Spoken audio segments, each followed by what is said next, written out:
Vaya semana 1 que tuvimos para iniciar con la temporada. Hay muchísimo movimiento en los Power Rankings.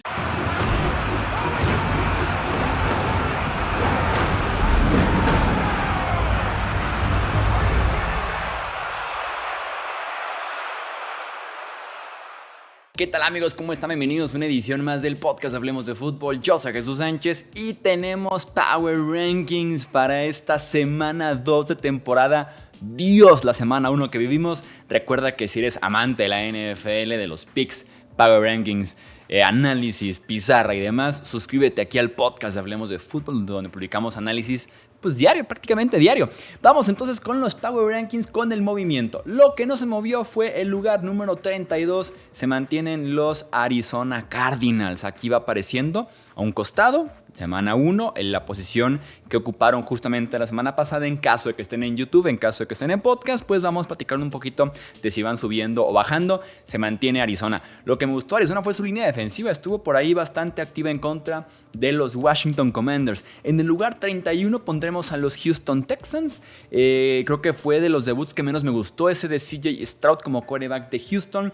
Lo vi muy fuera de ritmo, buscando siempre el pase complicado. Me gustaría un poquito más de simplificar las cosas para CJ Stroud en la semana 2. Lugar 30 pondremos justamente al que va a enfrentar en semana 2 a los Indianapolis Colts. Me encantó porque Anthony Richardson cerca de línea de gol es lo más cercano, es lo más parecido que hemos tenido a Cam Newton Prime. El detalle es que ya le costó un poco tanto estar corriendo el ovoide porque está ya con inflamación en rodilla y tobillo. Son demasiados golpes, el estilo de correr del quarterback es así, pero debe empezar a ser un poquito más selectivo porque complicado ese estilo de vida de Cam Newton, de Josh Allen también recientemente para el novato Anthony Richardson. En el lugar 29 pondremos a los Panthers. Oye, puro quarterback aquí novato, ¿no? Bryce Young, bienvenido a la NFL. 2 intercepciones. Creo que va a venir poco a poco jugando mejor, sobre todo mientras también esté más sano ese grupo de wide receivers que tiene en Carolina, que por sí es limitado. Me encantó porque por ahí publiqué un tweet desde abril en el que compartieron como un gráfico de la nueva ofensiva de los Panthers y decía, imaginen esta ofensiva. Y era Bryce Young, Miles Sanders, Adam Thielen, DJ Chark y Hayden Hurst. Y en abril yo compartí el tweet y puse, ya me lo imaginé, anotaron 13 puntos.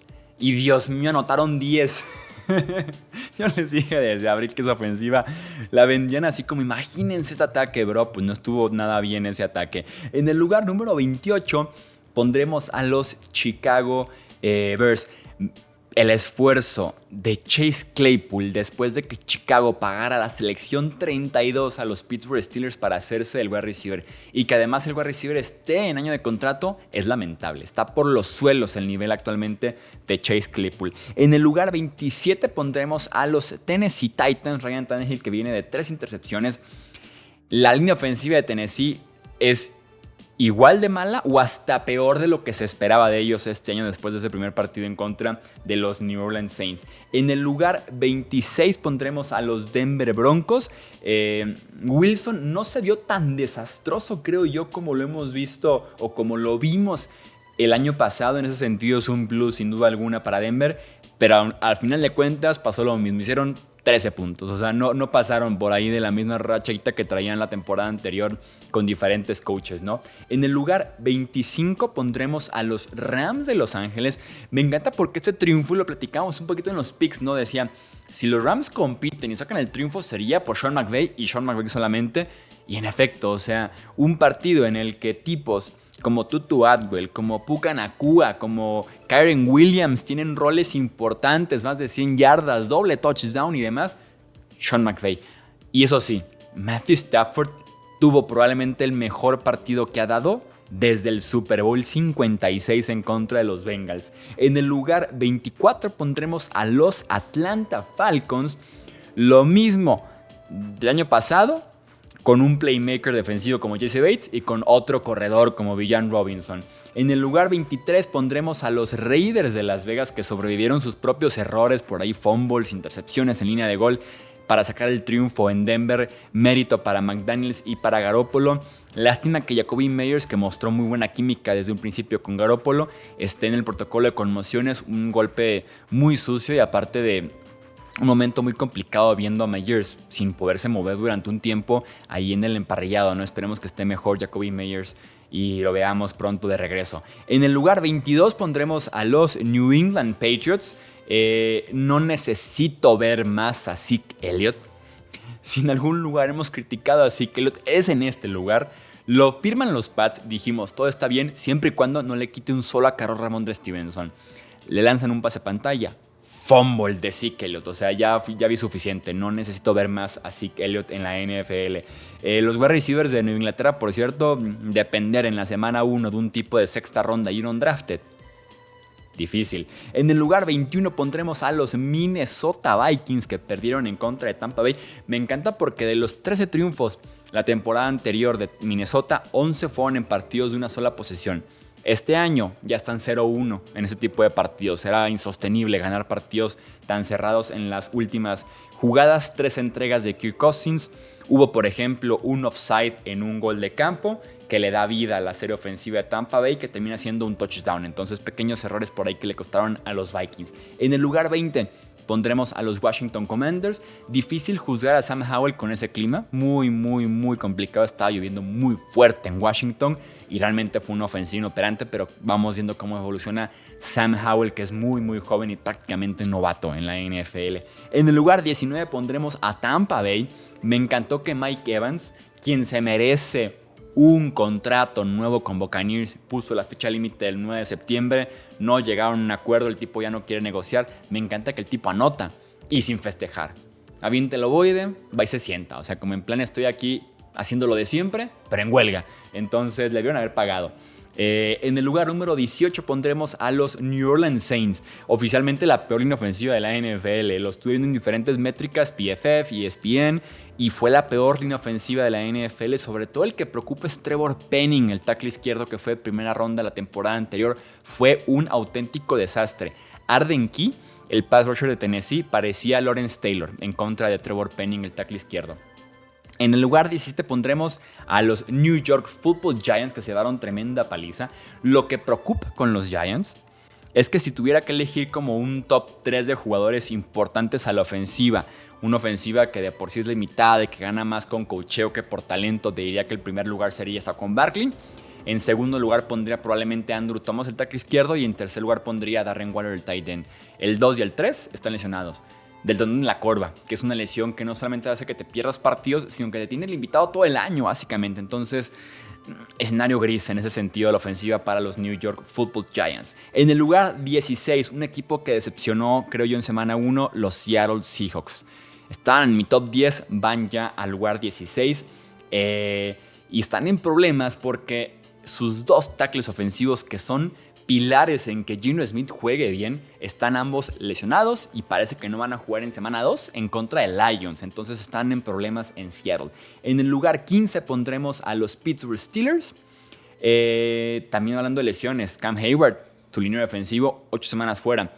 Diontae Johnson, su wide receiver, por ahí el que mueve las cadenas en el slot, terceras oportunidades y demás, está lesionado del tendón de la corva, también va a estar fuera un par de semanas. Entonces, complicado inicio para Steelers, eso sí también, en contra a la hora de la defensiva de los Cleveland Browns en semana 2. En el lugar 14 pondremos a los Green Bay Packers. Jordan Love aprobó. Había también aquí una duda muy grande con Jordan Love y diría Jordan Love aprobó esa prueba primera que tuvo en contra de los Bears, una defensiva con muy poco talento. La línea ofensiva de Green Bay jugó espectacular, sobre todo porque están sanos y jugando en sus posiciones. Bakhtiari, tackle izquierdo, Elton Jenkins, guardia izquierdo. Entonces, en ese sentido, esos dos regresos hacen muy bien para Green Bay y se notó. Jugaron bastante bien en la línea ofensiva. En el lugar 13 pondremos a los Cleveland Browns. Jim Schwartz, héroe. O sea, aquí hemos alabado año tras año tras año a Jim Schwartz, el coordinador defensivo, el head coach más o menos. El coordinador defensivo Jim Schwartz es un experto, se sabe todas, es súper creativo, súper agresivo y se notó en esa defensiva de los Cleveland Browns. Con él, el potencial de Myles Garrett ahora sí está por los cielos. En el lugar número 12 pondremos a los Buffalo Bills del 6 hasta el 12. Penoso. Lo de Josh Allen fue penoso. Fue innecesario, fue exagerado. Un offseason completo prometiendo que iba a cuidar el ovoide, prometiendo que iba a ser más cauteloso, que no iba a ser tan agresivo, que iba a tomar lo que la defensiva le diera. Se fue al carajo en 4 cuartos. O sea, qué necesidad de en una 3rd y 2, en lugar del check down que te da el primero y 10, buscar 15-20 yardas interceptado, ¿no? Qué necesidad de una serie ofensiva que va poco a poco caminando bien, lanzar un bombazo de 40-50 yardas con doble cobertura, porque el safety nunca se movió de Stephon Diggs. Entonces, innecesario, exagerado, vergonzoso, penoso, y Josh Allen debe de cambiar su mentalidad de ser el héroe en cada jugada. En el lugar 11 pondremos a los Chargers de Los Ángeles. Corrieron el ovoide. El equipo creo que fue 32 de la NFL corriendo el ovoide la temporada anterior. Corrió 200 yardas en contra de Dolphins. El tema es la defensiva. O sea, Brandon Staley llegó para coordinar esa defensiva y sí, para ser head coach. Y el tipo es desastroso a la defensiva. O sea, la defensiva de Chargers no detiene hoy por hoy ni al Tecnológico de Monterrey. En el lugar número 10 pondremos a los Baltimore Ravens, oxidadísimos. Se notó que había coordinador ofensivo nuevo. Se notó que Lamar Jackson venía de no haber jugado como desde octubre, noviembre de la temporada anterior. Se notó que había un wide receiver novato, que no estaba su tight end titular, que había un wide receiver nuevo como Del Beckham Jr. Oxidadísimos, o sea, y también con entregas de balón sobreviven porque el enfrentamiento ese de Texans estaba facilísimo, pero se vieron, creo yo, muy cuestionables los Baltimore Ravens, pero deben de venir de menos a más por los factores que les menciono. En el lugar 9, entrando al top 10, los Detroit Lions. Calma. Por ahí publiqué un tweet el viernes después de este gran triunfo de Detroit en contra de Chiefs. Y sí, fue un gran triunfo. Y por ahí publiqué: pasamos de un gran triunfo y todo bien a sobrevalorar el triunfo de los Detroit Lions. Calma. La fórmula me fascina. Línea ofensiva súper sólida, de las mejores de la NFL. Doble corredor para correr el ovoide siempre con piernas frescas y defensiva oportunista. Me gusta para que se pongan 2-0 esta semana en un Ford Field que va a estar a reventar esa afición que finalmente cree otra vez en sus Detroit Lions. Y veremos, porque este equipo sí es de top 10. Tampoco lo voy a poner en lugar número 3 por vencer simplemente a los Chiefs, ¿no? En el lugar 8 pondremos a los Jacksonville Jaguars. Me encantó el regreso de Calvin Ridley. Aquí ondeamos la bandera de Calvin Ridley con todo que casi me ganan el fantasy. Hizo 24 puntos, pero aún así sobreviví. Me encantó el regreso de Calvin Ridley porque es como verdaderamente un wide receiver 1 para Trevor Lawrence por primera vez en su carrera. En el lugar 7, los Jets. Los mantenemos en el mismo lugar número 7. Sentía que los quería castigar porque obviamente dejan de ser el mismo equipo sin Aaron Rodgers. El brinco, o más bien la diferencia entre Aaron Rodgers y Zach Wilson en un edificio, por ejemplo, de 100 pisos, sería Zach Wilson el segundo piso y Rodgers sería el piso 92. O sea, una diferencia abismal en lecturas, en forma de lanzar el ovoide, en decisiones, en no correr 30 yardas para atrás, que lo hizo Zach Wilson, que es como su jugada favorita. Entonces es brutal la diferencia, pero es tan buena la defensiva y se vio tan bien Breece Hall, con todo y que se nota que no está todavía al 100%, pero se vio tan bien Breece Hall que confiemos en que ese equipo de los Jets compite.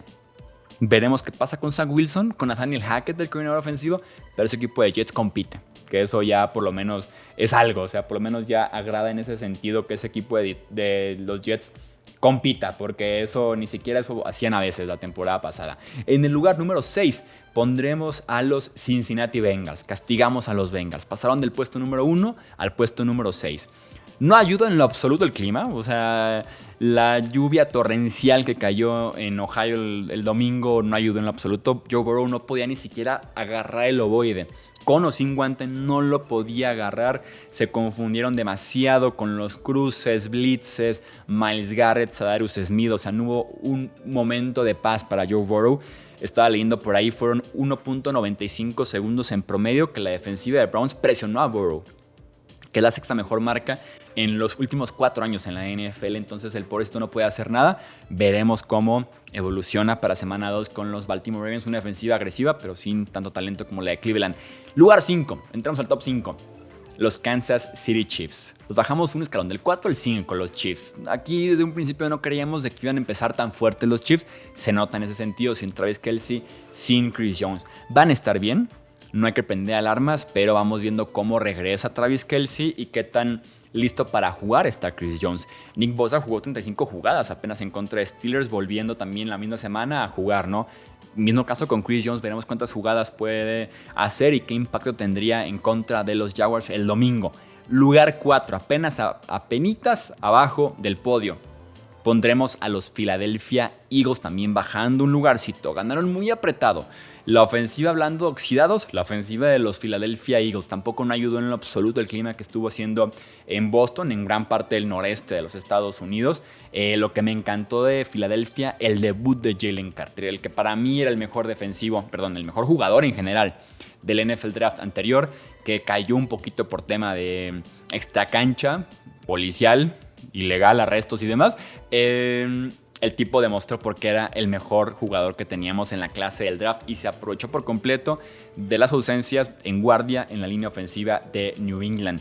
En el lugar número 3 pondremos, y nos queda ya aquí el podio, yo creo que hay argumentos para el 2-3 que ustedes quieran. Seguramente van a criticar porque eso es lo que se dedican a hacer en comentarios. Pondré en el lugar 3 a los Miami Dolphins. Es probablemente el mejor partido que hemos visto de Tua Tagovailoa, y sí se pronuncia Tua Tagovailoa, aunque ustedes no quieran. Obviamente sé que se escribe Tagovailoa y no se pronuncia así. Es el mejor partido que le he visto a Tua Tagovailoa en la NFL, pero es un nivel muy parecido al que ya vimos de Tua en 2022. El tema es que la gente se queda con la idea de que Tua 2022, lesiones, conmociones, imposible. Jugó mal, jugó bastante bien, simplemente no le ayudó el tema de las lesiones. Pero es un nivel, insisto, superior, pero por ahí andaba en el rumbo, la temporada pasada Tua, así que no fingamos sorpresa con el tipo. Es un buen quarterback y lo demostró muchísimo en contra de los Chargers, y me encanta Mike McDaniel, el hecho de que haya movido tanto a Tyreek Hill para que con el mismo movimiento prejugada agarre como cierto impulso, cierto vuelo para correr su ruta. Dios. En el lugar número 2 pondremos a los Dallas Cowboys. Dan Quinn. Eso es todo lo que tengo que decir. Dan Quinn. La profundidad de esa defensiva, la agresividad, el oportunismo y el esquema. Dan Quinn, cada domingo desde que es coordinador defensivo de los Cowboys, se presenta a hacer su trabajo. Ojalá tuviera empleados como Dan Quinn. Si todo el mundo fuera como Dan Quinn en este mundo, no existiría la pobreza. En el lugar número 1 pondremos a los San Francisco 49ers. Creo yo que no debe haber ni debate de quién es el lugar número 1 en los Power Rankings de la semana 2. Brock Purdy contagia confianza, contagia efectividad. El tipo me hace mejor a los que están alrededor de él, y eso es un rasgo, eso es una característica especial de los quarterbacks, y lo ha logrado Brock Purdy desde que llegó invicto en temporada regular, intratable, regresó muy bien del codo derecho, se llevó por entre las patas, como diríamos aquí en México, a la defensiva de Steelers. No fue ningún tipo de reto, y San Francisco por eso está en el lugar número 1 de los Power Rankings de semana 2. Leo por lo menos tu top 3 aquí abajo en comentarios, o ya sabes, también en Twitter, Facebook e Instagram. Nos encuentras como Hablemos de Fútbol. Suscríbete, comparte, deja tu like, muéstranos amor aquí en el canal. Yo soy Jesús Sánchez, esto es Hablemos de Fútbol. Hasta la próxima.